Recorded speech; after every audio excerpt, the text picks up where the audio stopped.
Greetings comic book fans, I'm Jason and welcome to my comic book reviews for the 4th week of January 2015. It's another big haul this week, so without further ado, let's get into those reviews. So as always, we're going to kick these reviews off with the books from DC first. A lot of DC books this week. The last couple of weeks it's been quite small, the books I've been getting from DC, but this week it was like an explosion of books as I've got 9 books. So we'll kick things off with our weeklies. First up, the new 52, Future's End, issue 39. Again, this is all, as always, it's kind of split up in our kind of like anthology kind of format.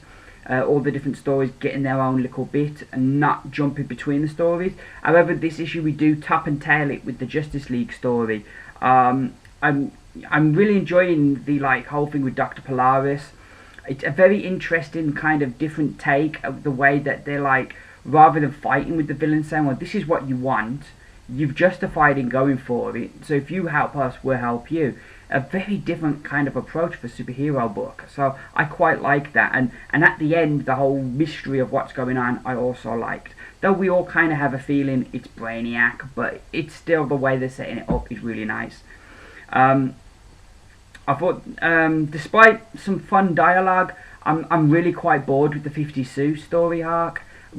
All the different aspects to it, I'm really quite bored with right now, and I'm hoping that's really going to get a move along, because I'm not enjoying that bit at all. The Superman and Constantine story at last seems to like it's going to get going, which that looks like it's going to get interesting, because it seems to have been just waltzing along, that story has. Always enjoyed the Frankenstein part of the book, and him going to visit his creator was brilliant. And as always, like I say, yeah, that's my favourite part of the book. All the time, Frankenstein's just the best bit. So yeah, all in all, yeah, I thought this was a good issue. Like I say, I'm not feeling the 50 Sue, but everything else was alright, and I give Future's End issue 39 4 stars out of 5. So we move now into our other weekly. It is Batman Eternal, issue number 43. And I liked this. Yeah, I liked this. It was an interesting way that they set it up, because this issue we rejoin where we had that preview of Batman Eternal. This is where this issue catches up to now. So it was going to be interesting how they were going to play it. Were they going to give it all again, or were they going to kind of do something different? And I'm glad the way they done this in kind of flashback thing, kind of top and tail in the thing of Stephanie Brown obviously has some issue with Batman, so Batman leaves her with Harper Row in the hope that she'll confide in Harper Row what it is she knows and why so many people seem to want her dead. I really enjoyed the structure of the story. I thought that was really well done. I don't know, it seemed, since when has Stephanie Brown been scared of Batman? I can remember other instances where she's kind of almost gone to him. So, and I can never remember it being really been played up that there's a reason behind that she's scared of him or something. So yeah, so that was a bit of a puzzle. I didn't quite understand that. That seemed like something new they've added in, but maybe it's just I've not picked up on that before. Really loving Harper Row and Red Robin. I know Harper Row's not for everyone, but I love how that character's been built up, and she's a real shot in the arm, and I'm really enjoying her character in this book. And Red Robin as well. I'm just so desperate for a Red Robin solo series. DC, do you hear me? Yeah, there's a great reveal at the end, which kind of flows into my theory about who's behind all this. So that was really cool for me. Woohoo! And the art was just really cool throughout. I think we had a number of I think we had more than one inker on this issue. I got a feeling. I always get mixed up because with Future's End we have all the creative people at the back. But yeah, I can't find it now. But I'm pretty sure, yeah, there were more than one inker. But the art on this I thought was really cool. I like the art. All in all, this was a really solid issue, and I give Batman Eternal issue number 43 5 stars out of 5. So moving right along now to the big book, it is Batman issue 38, which features part 4 of Endgame, which has just been a terrific story and a real return to form for Scott Snyder. I did feel that this was the weakest of the four parts, but that's but the other 3 parts were so strong that it was going to be difficult to keep that kind of momentum up all the way through. But it's still a really good issue. I'm not putting it down in any way, but I just felt the 4 issues we've had so far, it was the weakest. I like how he's playing with the Joker's mythology. I know they've kind of teased they're going to give us the true origin of the Joker, and I hope they don't. I think that's part of the whole Joker's thing, and the way he can reinvent himself so often is because we don't know his origin, we don't know where he comes from, and I think that sort of plays into him. I think you look at a character like Wolverine, and when Marvel took away his mystery and gave us all of his backstory, I think that was the beginning of the downfall of that character, because I think it took away taking away that mystery took away something from that character, and I think the same with the Joker. So I'm hoping they're not, but at the moment, the way they're playing with that mythology, with everybody kind of having these different stories, I really like. I'm really enjoying that. There's a fantastic cliffhanger here where like Batman kind of goes to find the truth of what he's learned. So he goes to some shocking people, and that was really good. The backup was once again great, and Capullo's art is just on a different level right now. It is so fantastic. All in all, this was another really good issue, and I give Batman issue 38, 5 stars out of 5. So rolling right along, as the Muppets once sang. Next up we have Arkham Manor, issue number 4. And this was a return to form. Last issue I thought we got a bit sidetracked, a bit muggled up into the Joker's business. This issue we get back to the story at hand and everything's a lot clearer, so I really enjoyed that. I loved like the usage of Mr. Freeze in this story. He's always been my favourite Batman villain, so I was really thrilled to see him used in such an interesting manner, and that was really cool. I wasn't quite sure how I feel about how Batman and Alfred treat Hush.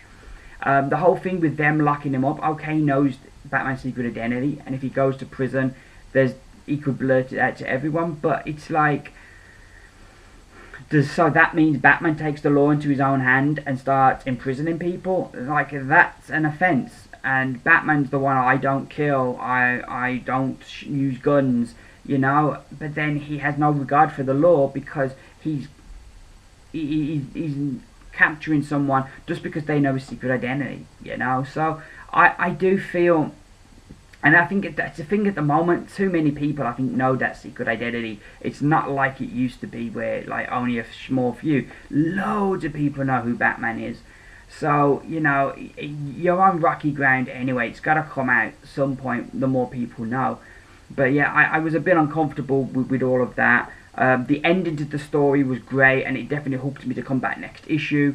All in all, I thought this was good and a return to form, and I give Arkham Manor issue number 4, 4 stars out of 5. So, sticking with Gotham, we have next up Gotham by Midnight issue number 3. I'm really enjoying how each issue kind of concentrates on a different member of the team. Last issue, it was the nun, whose name right now escapes me, but we got her backstory and how she came, as well as giving us a current story. This issue we get Drake's backstory, how she became to be part of Precinct 13. Also in the present day, you know, Corrigan's dealing with this case, and I really like the teases of like we're going to see the Spectre, and I like the teases. Temple Smith's art is just perfect for this book and just suits the mood so brilliantly. And I like how each story feels like it's part of something bigger, that there's something bigger going on in Gotham, and these are all different little things to build to the bigger thing. So yeah, I'm just still really loving this book, and I give Gotham by Midnight, issue number 3, 5 stars out of 5. So we're still in Gotham now with Deathstroke issue number 4, as he pays a visit this issue to Gotham. This issue, a lot comes together, and what that means is a lot of exposition to get through and a lot of kind of standing around talking. But once you get through that, and which does slow the issue down, but once you get through that, you get to like a point of a better understanding and a clear guide of where the book's going and what Deathstroke's mission is and what he needs to get done. So I felt coming out of that it was worth going through it, though it, like I say, does slow things down. I liked Harley Quinn in this one. I thought she was a real I like how they writ a character here, and she's a bit insane in the brain. If I was going to nitpick, that there's like maybe one panel that art didn't look quite good, and there's a bit of dialogue that's a bit ropey. But apart from that, the art is just bang up gorgeous still, and yeah, I'm still really enjoying this book. And the end. Oh yeah, before I go, the end has a lot of promise. I'm really looking forward to the next issue, and I give Deathstroke issue number 4 4 stars out of 5.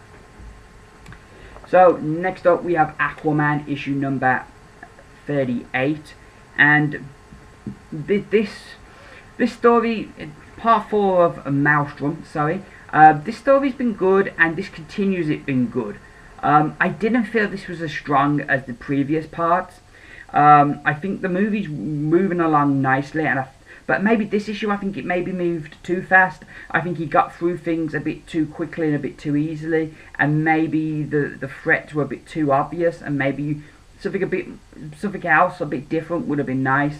But where we end up is just where we need to be at this point in the story. So we have a couple of issues to kind of deal with the main bit of the story. So at the end, I didn't mind it moving through things a bit quick, because it got to where we needed to get to. I really love the relationship of Mira and Aquaman, and how Jeff Parker writes that. It reminds me like the banter I have with my wife, and so that's something that really endeared the relationship to me and the book to me. This just remains super consistent, and I give Aquaman issue number 38 4 stars out of 5. So moving right along to our penultimate book from DC, it is The Flash issue number 38. This was brilliant. In our present day, our future Flash, who's took over our present Flash's life, the cracks are beginning to show. People are beginning to see some of his behaviour, so that's really interesting. Back in the Speed Force, Barry's got a plan to try and get back, and we learn more about the guy that's been helping him, William Sowlink, and we get all of his backstory, so that was really interesting. The art still by Brett Booth, I'm just loving, and I think while I'm enjoying the story, I think it's the art that is the strongest thing about the book. Right now, this is a really good story, and I give The Flash issue number 38 5 stars out of 5. So our final book from DC this week is the Multiversity Guidebook, issue number 1. Whoa, this was brilliant. I love in this how we have a bit of a story, and it kind of ties in with the guidebook. And like Morrison's done all the way through Multiversity, he's tying in these comics, that these comics are like reality bleeds into other realities with stories, and they manufacture themselves into these comic books. And I'm really loving how he's using that, and you kind of feel involved more in the story. I know it probably sounds a bit crazy, but you do. I really liked seeing all the worlds, so many different worlds. I would well be up for an ongoing Multiversity series where every 6 issues we concentrate on a different world. We have a story arc from one world, and then we have a adventure from another world, and bring on different creative teams to deal with each story. That would be quite fun. I could quite get into that. I think that would be good. But yeah, this was an imagination overload, this book. It was brilliant. You got plenty of bang for your buck. I didn't quibble, though it's the most expensive comic I bought, I didn't quibble about the price at all, because I just felt like there was just so much content here. I've only read it once, and I'm sure there's stuff that I haven't sunk in yet, so I'm going to go back and reread this many times, just to gorge on all the different worlds. It was brilliant, a real joy. Loved how the stories kind of intersected and combined with the guidebook to make it that little bit more interesting. All in all, it was just a fantastic read, and I'd make the Multiversity Guidebook my pick of the week. So those are the DC books for this week. Now we're going to move on to the independents, so let's get to that.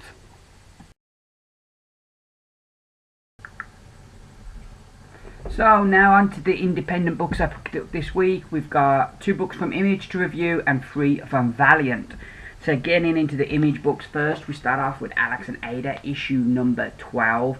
And this book is just amazing. It does so much with so little. You have so few characters, you have so few locations in the book, but every issue is so engrossing. And there was a thing that really struck me with this issue is that we never see a scene without Alex or Ada. One of them are always in every single scene. So that's really created this real intimate relationship where you really invested in what happened to these characters. The art every issue is super consistent and super smooth, and it just looks gorgeous all the way through. This issue, the start of the issue, we deal with where we ended last issue, as Alex's friend has figured out Ada has got sentience, and he's broke into Alex's house to do something to Ada. What we don't know, but it doesn't look good.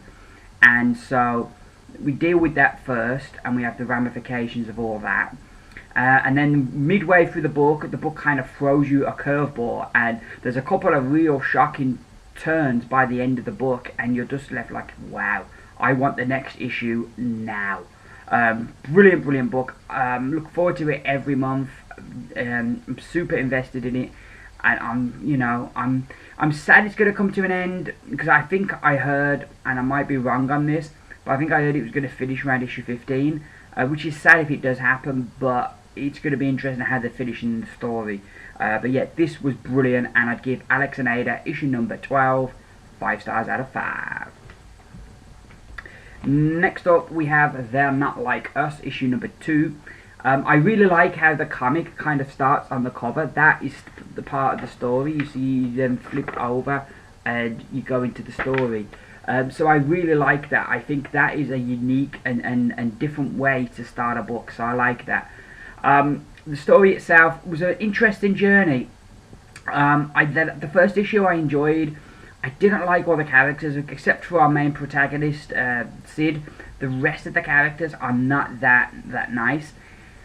And this issue kind of carried on from that vein, as the voice is trying to talk Sid into staying with them, into becoming one of them. You know, all these kids that have got powers, and they live in this house. And kind of like the X-Men, but the X-Men are a bit twisted, and they do basically what they want, but they've got the rule that they don't bring no attention to the house, so they can carry on living their life. And the beginning of this issue, you get this story, and you're kind of thinking, well, I don't like these characters much at all. I'm not sure if I'm going to stick with this book, because there's so few likable characters. But by the end of the book, that story's kind of flipped, and you get the story from a different perspective, and then it kind of, everything, it looks a bit different, and like the whole idea of the story is like that we've all got the capacity for good and for evil within us. You know, we're not like one-dimensional beings. We have both capacity for both, and I like that idea, and that's a really interesting idea, particularly when you're dealing with a group of characters who have superpowers. So yeah, by the end of the book, they won me over, and I'm gonna put this on my pull list, because so far I've really enjoyed it. A lot of interesting characters, and it's gonna be, I think, a very interesting journey. And I give Theyll Not Like Us issue number 2 5 stars out of 5. So moving right along to the Valiant books now. First up, we have Quantum and Woody Must Die issue number 1. This is written, I think as all the Quantum and Woody books seem to be, by James Asmus. His writing is so good, because like he gets plenty of action and plenty of stuff going on, but there's also always a few real good jokes in there, a few chuckle moments, and he does that nice here. I thought the Woody in this, the Woody I've read in other things, seems more than a bit annoying, but he seemed a bit dialed back here, and I don't know if this is normal Woody or if he's just toned down for the story. But the Woody didn't seem to be as annoying this issue, so that was good. I thought it was a fun story with a bit of mystery and a really good setup. There's something going on that you're thinking, well, yeah, what's exactly going on here? And it takes you on a good journey. I enjoyed it. It was a lot of fun. It didn't blow me away, but I think it was a good start to this series. And the thing with the minis from Valiant, they get better issue by issue. So this is just like laying the foundation at the moment. And yeah, I enjoyed it. I'll definitely be back for the next issue. I'd give issue 1 of Quantum and Woody Must Die 4 stars out of 5. We then have our penultimate book this week from Valiant. It is Unity, issue number 14. A very interesting layout. The book, all the way through the issue, we have the main story going along the top. And then along the bottom, we've got this new TV news program kind of talking about the events that have just happened. And you get that all the way through the book. Really interesting layout. You know, I read it all together, but I think you could probably just read the main story and then the news report at the bottom separate. But I thought that was a really interesting layout, and I really like that. I really like the character of Faith still. She's really great. And in this, she's reacted to being on this Unity team. And Faith is just an average, normal... I hate using the word normal. Just an average, everyday person who now has these abilities, and now she's a superhero. And I really liked, suddenly she's thrown in there with these guys like Eternal Warrior and Ninjak. Who Ninjak, I think he was an assassin before he was a hero. And then you've got Eternal Warrior, who's been a warrior for centuries. And they're like very blasé about killing. It's just their job. It's just what they need to get done. And Faith is new to all this, and she's a bit shocked by the violence. And I really liked it because you take your typical girl, give them superpowers, and then stick them in this situation with these killers. They're going to freak out. And I liked that. And that added a bit of, as always with Valiant, it added that realism into the book. And I really liked that. But she still came through, and she still got done what needed to get done. But ultimately, it's going to be interesting where her character and this book is going to go from here. I really hope this isn't the end of her in this book, and that there's going to be more story, because I think that there's a very interesting journey for her character there. I also like this big giant robot, Ginger. I think that's how you pronounce it. I'm not sure. But I liked that robot story as well. I don't know, can you call a robot a him or a she? Because they don't usually have, like, sexes. So, I don't know. But anyway, this robot, I really liked his story, or their story, throughout this book. This is just a really fun book. It's really cool seeing them go up against this other team, the United. And the art all the way through is just exceptional. I really enjoyed this, and I give Unity, issue number 14, 5 stars out of 5. And finally, our final book, indie book of the week, it is Exo Man of War, issue number 32.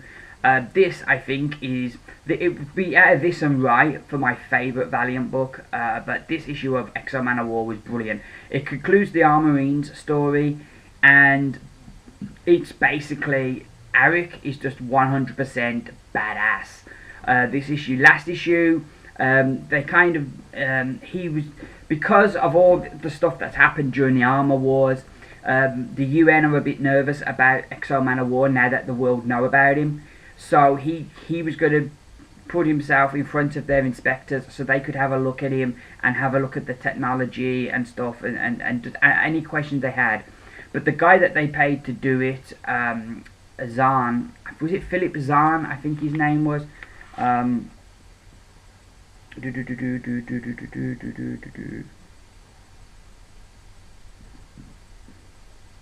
you can, oh yeah, Philip Zahn, it is. You can never find the name when you want it. So Philip Zahn, and he's gonna for the highest bidder, kill Exo Man of War and steal the technology to add to his own creations, and also kind of, if his Armorines can take out Exo Man of War, it's going to be a great advertisement for how good his Armorines are. So he's basically business, and some dirty tactics. They got the upper hand the last issue on Exo Man of War, and things were looking bad. This issue, of course, the tables turn, and Exo Man of War just kicks ass, and it is awesome. It is very violent, so this is not a book for the licklies, but it is just fantastic. I absolutely love this. Really enjoying this book. I'm definitely gonna, once I'm working again, I'm gonna be digging out all the missing issues of this, because I'm just I'm loving Exo Man of War. And again, with another great thing about Valiant is they finish their story so satisfactorily. No stone is left unturned when we conclude the story. So yeah, I really like that. It's just an action-packed, great issue. I really enjoyed this, and I'd give Exo Man of War issue number 32 5 stars out of 5. So those are our independent reviews. Now we're on for our final part of the reviews as we move on to the books from Marvel Comics. So here we are with the final part of the video as I review the books I got from Marvel. This week we got 6 books to go through, so getting into them. First up we have SpiderMan 2099, issue number 8. This is a Spider-Verse tie-in. The final Spider-Verse tie-in before we get the final part. I think it's next week or the week after, I'm not sure. But I know coming up soon we get the final part of this story. It kind of picks up what we saw in Edge of Spider-Verse, where we first met Lady Spider, and we go back to her world as she and our Spider-Man of 2099. I've got the big giant robot Spider-Man, and they're going to try and fix him up to help in the fight against the Inheritors. We see the return of the 6 Men of Sinistry, which was cool. I really like that. That was fun. All in all, this was a fun issue. It was an unnecessary issue. It was like, I kind of put it down afterwards and thought, yeah, that was fun, but there wasn't much point to it. And I think Spider-Verse is finishing at the right time, because kind of we're wheedling down now, and we're getting to the stage where there's a few too many books, and you're kind of questioning the relevance and the point of a lot of books, that they don't really add that much to the story. This was fun though. I enjoyed this. Fun, action-packed, but a bit unnecessary, I think would probably sum it up, and give Spider-Man 2099 4 stars out of 5. Next up we have Nova issue number 26, and you know, this issue, it was really cool to see them draw Sam Alexander a bit older. He looks a bit older here, and he's acting a bit more mature. And I really like that, seeing the development in his character through the whole, since the book began. And I like that progression, and I hope it's not just the artist we've got at the moment, and that they bring another artist in and he looks young again. I'm hoping this is going to be a permanent change to him, making him look that little bit older. So yeah, I liked that. I like that a lot. I also really like that we touched on what's up his dad Jesse's up to. That was really cool to kind of catch up with that. I was a bit disappointed with Carnage in this issue. He did come across as very much a B-level villain. Maybe he is that, but my first real encounter with Carnage was the Axis storyline, and I quite liked his character in that. But now he's back to his uninverted self. He's not as interesting. So yeah, I was kind of disappointed. The issue does feel a bit like filler, like we need to fill in some time before we move on to our next story. But it was fun. There was a cool fight. So all in all, I think it all evens itself out, and I'd give Nova issue number 26 3 stars out of 5. Next up we have Inhuman issue number 11, and this is getting good. All the stories seem to be coming together, so you've got a lot of stuff happening. It's getting really exciting, and I'm really intrigued where we're going to go next. The last page is a doozy. I loved that. And I also loved this issue seeing a different side of Medusa, which we don't often she's the queen and she has to be perfect, as she speaks about in here. And it was good seeing the other side to her. That was nice. All in all, I really enjoyed this. I still don't have a complete handle on Iso's power set. I'm not quite sure what she does, but I'm really enjoying this right now. Charles Soule's doing a great job with the writing here, and I'd give Inhuman issue number 11 5 stars out of 5. So moving right along, we have Uncanny XMen issue number 30. I really like the art and the effect that they use, and I don't know if it's Chris Bocolo, the artist, who does this, or if it's the other people. But it's like that effect there with that picture, the way they have it. He does that a lot with his pictures. I like that. Again, this issue had an insane number of inkers. I think 1, 2, 3, 4, 5 inkers on it. That is insane. And it does give the book does go through different phases art-wise, and that's not good. And you don't mind when it's separate scenes, but sometimes mid-scene it changes, so that's not good. They need to sort out the whole thing with the ink, because I don't know what's going on. I'm really liking Eva Bell, and I like what they're doing with her character. She like time travels to get Charles Xavier to come to the present to sort things out, which is a bit insane in the brain, because like time travel is pretty much breaking everything right now, and so like you're going to do that again. But I'm still really liking her character, and I think out of the new characters they've introduced in this in this book,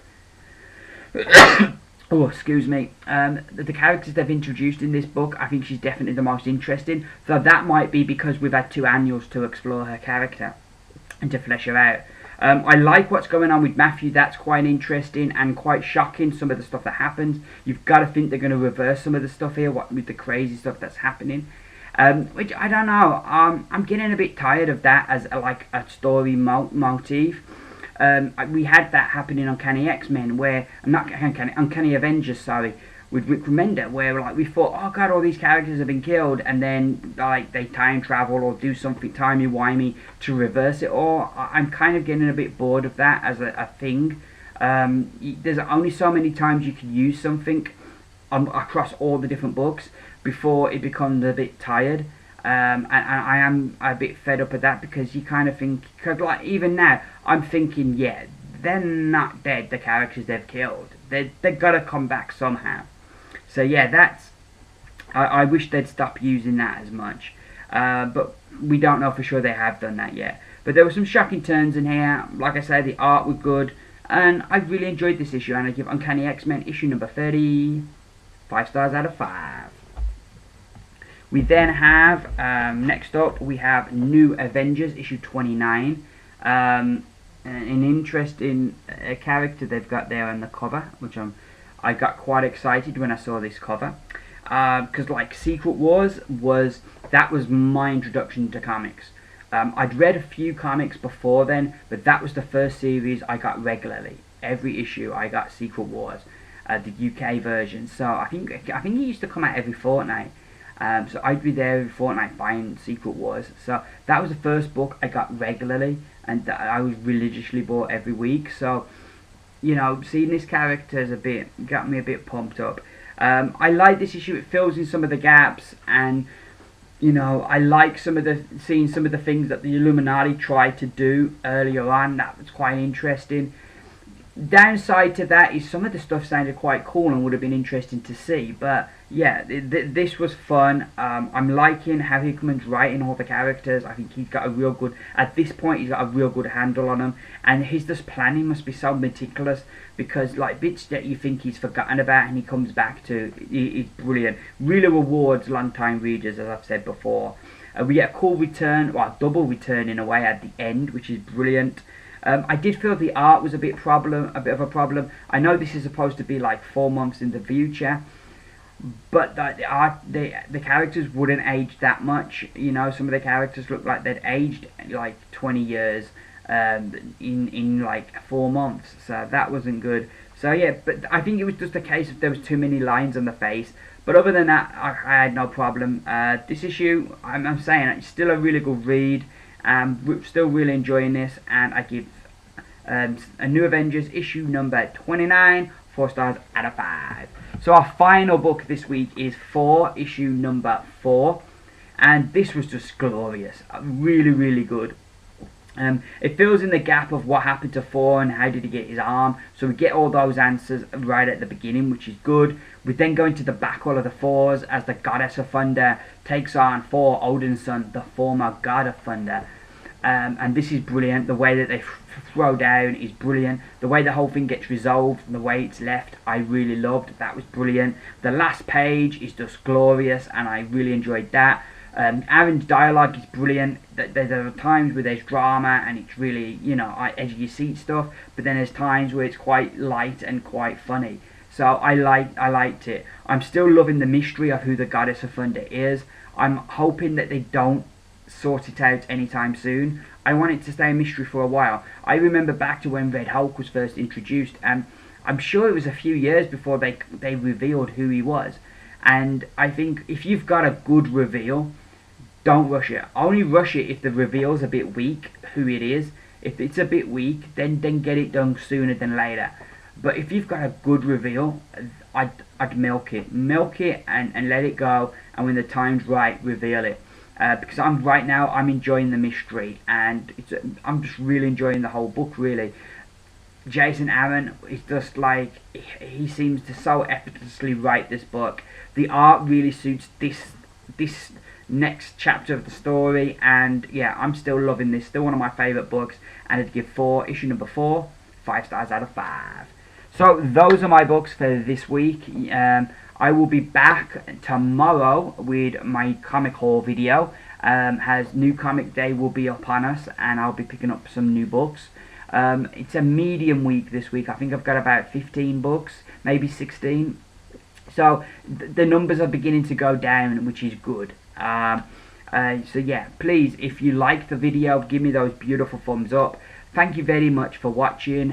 Anything you want to say about my video, please use the comments below. If you agree or disagree with any of my reviews, please just comments below. Like I said, I will be back tomorrow. Thank you very much for watching. I've been Jason. These have been my comic book reviews. Bye for now.